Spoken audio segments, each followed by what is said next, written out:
I've had some very surreal moments. I've had depths of pain that I just didn't know I could ever experience, because that's so common for people to feel like I could have done, I should have done. Why didn't I see this? Why didn't I recognize this? Welcome to Hope Starts With Us, a podcast by NAMI, the National Alliance on Mental Illness. I'm your host, Daniel H. Gillison Jr., the CEO for NAMI. We started this podcast because we believe that hope starts with us. Hope starts with us talking about mental health. Hope starts with us making information accessible. Hope starts with us providing resources and practical advice.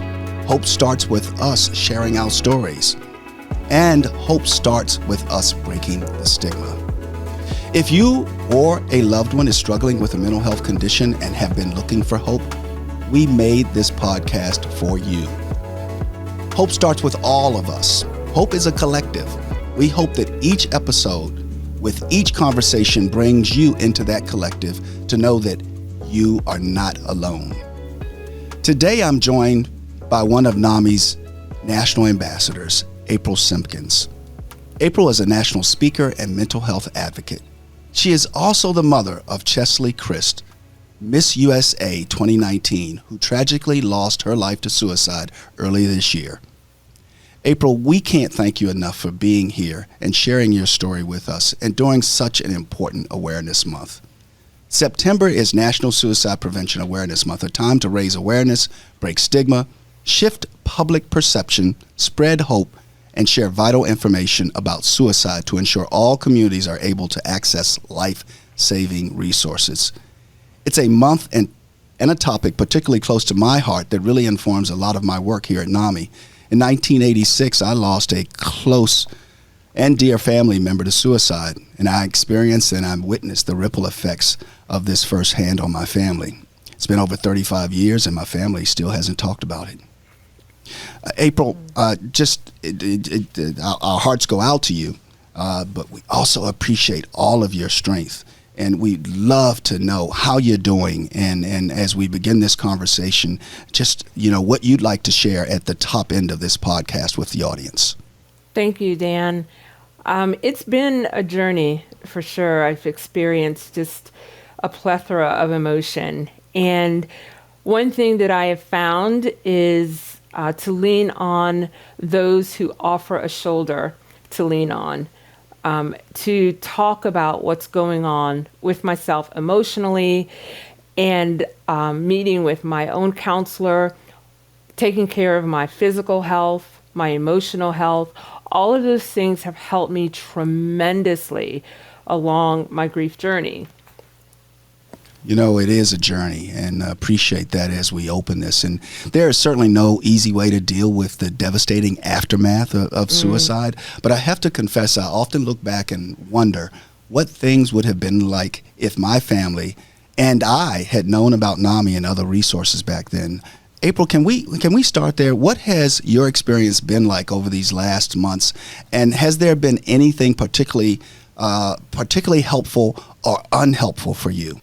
I've had some very surreal moments. I've had depths of pain that I just didn't know I could ever experience. What has helped me the most is learning how to open up and talk about what I'm feeling, how to be honest about my emotions. There's a lot that goes on in your head. And the voice that you hear, and I say this often, the voice you hear the most is your own. So I had to teach me how to talk to me, to teach me how to comfort me, to teach me how to support me. And that allowed me to tell others how I need support. And when I show up, what I need from them. That's probably been the most helpful. I think the most unhelpful thing that I've done, that I've really worked hard at reversing, is sleep. Getting enough sleep is so critical. I could probably count for you a number of ways in which sleep matters to your body. But what I found that I did not expect is in grief, sleep feels like a task. My mind would constantly race and replay things and go through checklists, and learning how to quiet that down so that my whole body could rest and really reap the benefit of the rest the next day, with relation to my mental headspace. So important. I'm still working on that. But one thing I do know is that when I go into the day and I have taken care of April has worked to take care of April finds herself in a much better place. That is wonderful. And thank you for sharing grief and sleep and those polarities of how you navigate that, and how critically important sleep is to your health and for navigating the journey. Appreciate that so much. Do you have any advice for anyone who might currently be coping with the loss of a loved one to suicide? As you mentioned, grief and sleep, it just made me think that there may be some nuggets that you could share. Mm-hmm. I can talk about the things that I've done that helped me share with friends and people who knew my daughter Chesley. And one was the savior complex of finding yourself really grappling with, if I had only done this, if I had just said this, I wish I had talked to her more. I wish that I'd done this and she'd come to me. And really trying to help others understand that your role in her life was support. That was your role. And you did that. You supported her in the ways that she needed support. And I would share that with anyone who is struggling, especially, and I love that you mentioned the ripple effect, because that's so common for people to feel like, I could have done, I should have done, why didn't I see this? Why didn't I recognize this? And I think as someone who is on the support side of a person who is struggling and has passed from suicide, that's such an easy place to go. It's our first place to go. And I had to remind myself that my role was her support. And to anyone else who was in her life, your role was to support her. And she sought support in places that she needed it. That would be my advice. Recognize yourself as support, not a savior.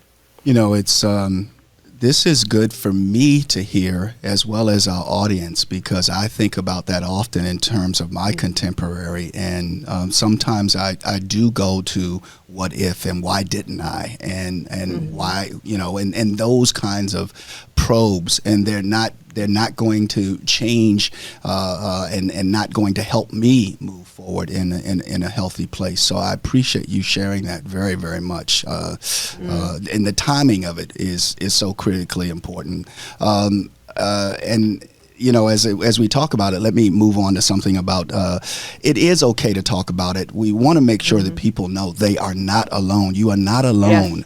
Yes. Suicide can feel like a really difficult topic to talk about, but here's what I know, April, is that families like yours and mine they're not alone. In fact, more than 50% of Americans say that they have been personally impacted by suicide. Over 50% of Americans. Every 11 minutes, someone in the U.S. dies by suicide. And here at NAMI, between 2019 and 2020, we saw calls to our helpline with concerns related to suicide rise by 185%. 185% increase. So many of us have been personally impacted by suicide in some way. Whether you have lost a loved one, you have personally wrestled with thoughts of suicide, or have someone in your life who has confided in you with their thoughts of suicide, I really want you to know that you are not alone. And it's okay to talk about it. It's okay to reach out for help, and it's okay to check in on the people in your life to see if they need help. And when you check in with people, don't wait and don't just set at that cosmetic, I'm okay. Say, okay, you've given me the cosmetic. Okay, now how are you really doing? It's okay to ask someone if they are thinking about harming themselves. It's okay to be direct. It's okay to ask someone if they have ever thought about ending their life, if they have a plan to do so. Research has shown that doing so does not make someone more likely to have suicidal thoughts or die by suicide. In fact, asking someone, removing the shame, and starting the conversation can be exactly what saves someone's life. April, do you have advice for people about how they can help break the stigma and help open up these conversations about suicide in their communities and with their loved ones? Absolutely. And I agree 100%. The importance of breaking the stigma is so valuable. I think, honestly, the onus is on us, or maybe the people who are not struggling with those thoughts, to really understand how to approach those questions and to not view those thoughts as selfish or not well thought out, or that somehow, you've made a decision and now you're looking for the validation for that decision. I do think that the responsibility on us is to create a safe space where someone can openly share, and also for us to know where the resources are so that we can provide that. If you are not a licensed psychologist or counselor, then I would highly recommend that you find those in your community through NAMI or other organizations so that immediately you have some place to refer them. Listen and ask questions. And I agree 100%. And I've said this, you have to go deeper than, are you okay? I think it's a good place to start, but there are so many more things that relate to where we are mentally and emotionally. And I think asking some of those questions, for example, I mentioned to you my struggle with sleep. Sleep is vital. Staying physically active, so important. There are many studies around the importance of just walking and moving your body and what that does for you mentally. Eating correctly, learning how to meditate. And so I would infuse those questions so that the conversation can go deeper. How's your sleep? Are you getting enough rest? Are you working out at all? Are you moving your body? I really think that those questions also help to open up a space of how someone's doing and breaking that stigma. It's not just, are you okay, but dive deeper into those questions. I want to make this a very fluid conversation, and as you and I know, we have a few questions, but we'll make sure those are open-ended. But I want to pick up on something you just said in terms of move your body.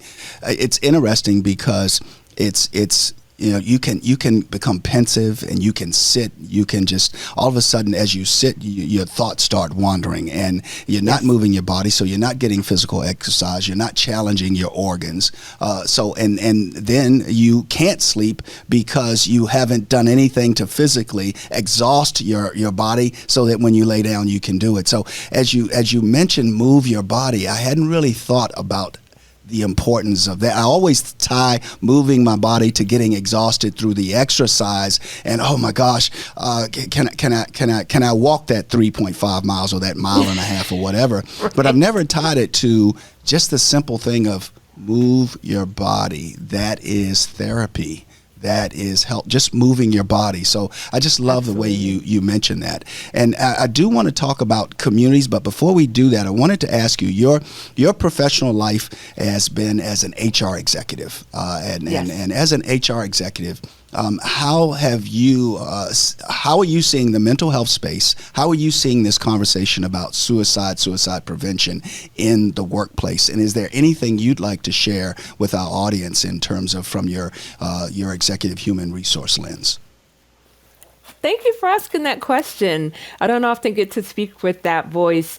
I've been an advocate of mental health for quite some time. And part of my role professionally is working with business leaders to talk to them about their people, what keeps them engaged, retention strategies. And empathy is always at the top of my list for leaders. You have to learn that. And once you do, and it's organic, it will push out through the culture. And it makes having those conversations with a coworker a little easier. There's a fear factor in talking about your mental health at work. there's a fear factor that it will stigmatize you, that all of a sudden you won't get the promotion because everyone's wondering if you can handle that much stress. I would say the work for leaders is to learn how to create those safe spaces, whether that's bringing in a professional to talk to people about that, whether it's seeking out, mental health first aid, I believe it is. It's like CPR for mental health, and making sure people are trained so that when someone does open up, they know what to do. I really feel like there's a lot of conversations that are stifled because if someone reveals something, you don't know what to do with that. But if you have trained, if that is part of the landscape of the organization, people will be able to step into an action with that individual. I really feel like we need to recognize mental health days. We do that in our organization. You don't have to have a reason to use your PTO. It doesn't have to be tied to a vacation, but sometimes you need to really focus on your own mental health, and having a work climate that recognizes that that is also necessary makes it a lot easier to nurture your mental health. There are many things that employers can do, and I love encouraging them to do that, especially around some of those points that I made. Well, thank you so much for sharing that. And as you are and have always been proud of Chesley, she's proud of you and of your work. And that's why we wanted to bring up your professional work and giving you the opportunity to share that with hopefully some of our business leaders that should be listening to this podcast, and we hope that they are. The other part that we have there in terms of resources is our HelpLine. In addition to that, our support groups that are in communities in over 600 communities across the country. And these support groups are peer-to-peer, where you have family members and you have lived experience where people are there with each other, learning tools and methods and aids in how to navigate and how to manage. So make sure you're reaching out to NAMI.org as well in terms of looking for resources. So now I want to come back to what we were speaking about in terms of community conversations, April, and thoughts on how to start community conversations that help remove stigma and make people feel comfortable reaching out for help. What have you seen in terms of, as we look at different communities and we look across communities and we look across sectors in terms of the workplace, the faith-based community, what are you seeing as the opportunity in terms of making sure that we are getting the word out to these communities? I really feel like we have to focus a lot on breaking stigma, and so much of that comes from our home life, the messaging that our parents have told us about seeking help. Sometimes it comes from the faith community and tying, unfortunately, mental health challenges with your faith journey. And so I think that really becomes the first hurdle, is educating people who are in leadership positions in those communities that some of these things can coexist. You can be strong in your faith and you can still also struggle with your mental health. You can be solid in your workplace and still have challenges with your mental health. You know, I mentioned earlier when I talk about Chesley that she was high functioning. She had high functioning depression. She could really move through the day and wear a certain look.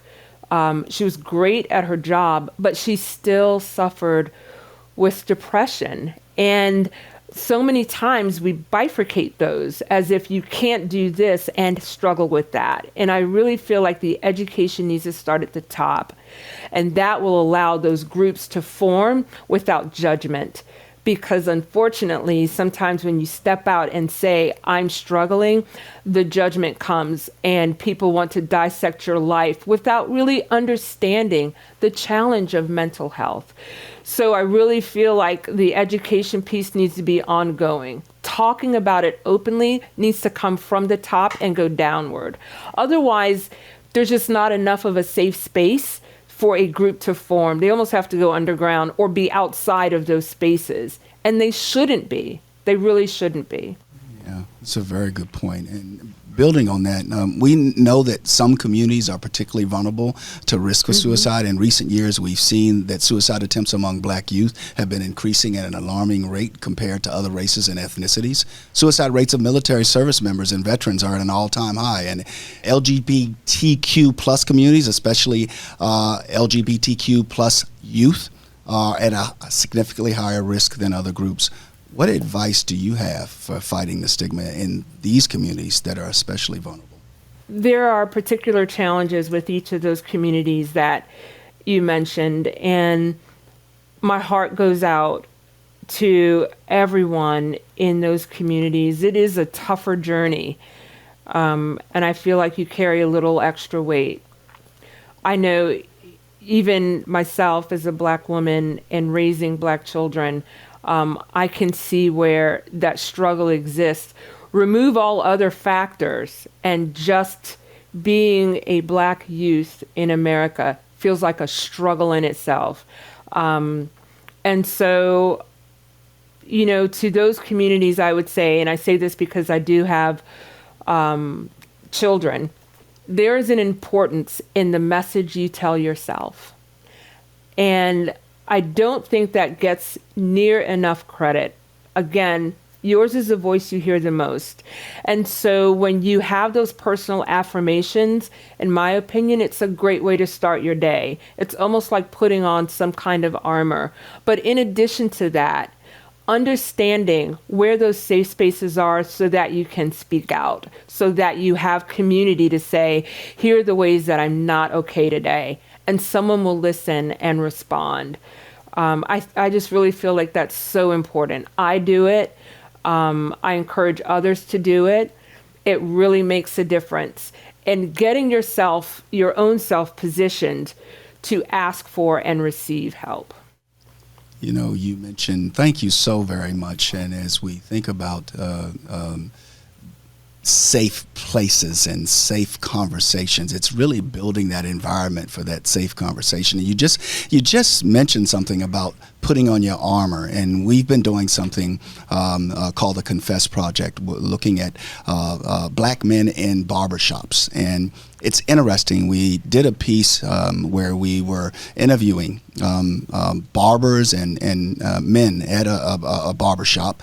And we noticed as they came to the door, they had their armor on. And when they entered the door, they dropped their armor. Yes. And then after their interaction with their barber, we noticed as they left, it was almost like they were preparing to go back out, and they were putting their armor back on. So I think that word is so incredibly powerful, and it's operational from the standpoint of what we all have to do. And it's critically important that we recognize that.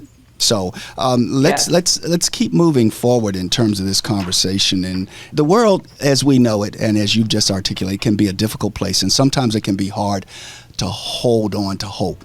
That's why each week we dedicate the last couple of minutes of our podcast to a special section called Hold On to Hope. April, can you tell us what helps you hold on to hope? I love that. There are many things that help me hold on to hope. Honestly, I think about the responsibility I have to myself, and it gives me hope knowing that when it comes to April, I'm worth it, and that I'm worth good things. And honestly, just thinking through that feeling of what I owe to my own self gives me hope that I'm going to continue on my grief journey and my struggle and challenge, that I will smile, that I will have great days. And so for me, that's so vital. I would absolutely say that keeping myself, continuing to work on myself and working with a professional and all the other things that I'm doing keeps me from feeling helpless, because when I feel helpless, I feel hopeless. So my hope for myself really is seated in caring for myself. What I think is important for others when holding on to hope, and it's so important, is every turn that I could look at in my own life where the road has been very difficult, very challenging. I held on to the belief that tomorrow could absolutely be a better day. Like tomorrow could be that day when it all turns around, and don't you want to be here for that?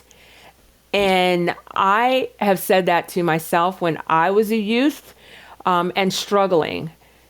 And I would say that to anyone else, the importance of holding on to that hope.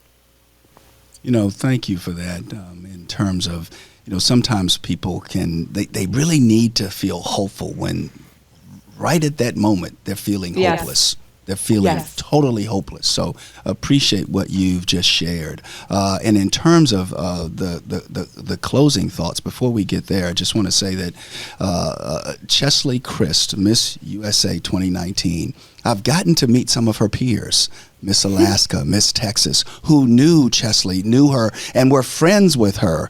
And they just speak so highly of the model and the friendship. With that said, what you're carrying forward in her name and in her honor is so noble, and we can't thank you enough for doing that. And it's going to bring hope to so many, so we appreciate that. And in terms of closing thoughts, as I mentioned, is there anything, and then I want to say something else, but is there anything you want to kind of also share that maybe we haven't opened up or provoked in terms of something you want to leave our audience with? Absolutely. After Chesley passed, I received so many messages from people who are struggling, from parents who were concerned about their children, from people who shared with me their stories of being impacted by suicide. And I've read all of those stories. It took me a while. There were literally tens of thousands, well, probably thousands. And there was something that I began to glean from those stories, and that was centered around hope. And the hope that they could be a better support to their child, the hope that they could provide the resources that were needed, the hope that I would even listen and could provide just some support or a kind word. Hope is so strong and powerful. And I would say to those people who've reached out to me, please hold out hope. There is help available. Remember, people don't care how much you know until they know how much you care. And there are people out there that care, and they want you to be successful, and they want you to be hopeful. So thank you so much for sharing that, April. Thank you. And we want to mention a book. NAMI has written its first book in its 43-year existence. And the title of the book is You Are Not Alone, and the NAMI Guide to Navigating Mental Health. And, we're on this virtual treadmill where we sometimes will learn about a book, but we don't necessarily get behind the cover to understand what's in the book. So I just want to tease this out in terms of some of the information that's in the book, and it's over 100 interviews with individuals with lived experience and with their stories of their lived experience that actually are the chapters in the book. So, do I need help? The paradox of diagnosis. How do I find help? Minding the many gaps. Pathways to recovery. First steps. Added complexity. Co-occurring substance use conditions. The impact of trauma. Helping your child, teen, or young adult. And those are just the first 5 chapters and their first person experiences. So we'd like, this book comes out on the 20th of September. The objective of this book is to provide the advice from experts and wisdom from real people and families. And You Are Not Alone, NAMI's first book. And we would love for our audience to know about that. So appreciate all that you do, April. And as we wrap this up, this has been Hope Starts With Us. a podcast by NAMI, the National Alliance on Mental Illness. If you are looking for mental health resources, you are not alone. Visit NAMI.org/help to get in contact with the NAMI HelpLine and find local resources. Or if you are experiencing an immediate suicide, substance use, or mental health crisis, please call or text 988 to speak with a trained support specialist. This is Dan Gillison, CEO of NAMI, along with April Simpkins, National Ambassador for NAMI. Thank you, April. Thank you.